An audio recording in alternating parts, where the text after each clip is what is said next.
China ने अपना map Arunachal Pradesh को अपना हिस्सा बताया, ये कैसे देखते हैं आप? चाइना ने हम क्या देखिए, प्रधानमंत्री ने देखना चाहिए। अभी ब्रिक्स में गए थे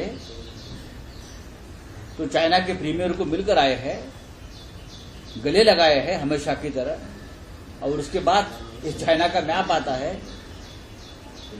तो ये सवाल जो है उनको पूछना चाहिए, आपको कैसा लगता है? हमको हमारा तो दिल टूट जाता है देखकर। राहुल गांधी ने जो बात कही है वो सच है कि लद्दाख में पेंगोंग वैली तक चाइना घुस गया है, हमारी जमीन चाइना ने खा ली है। ये राहुल गांधी की बात सच है, हमको भी मालूम है। अरुणाचल में चाइना घुसने की कोशिश करते हैं। करो सर्जिकल स्ट्राइक, हिम्मत है तो चाइना पर, हिम्मत है तो चाइना पर सर्जिकल स्ट्राइक करके दिखाइए।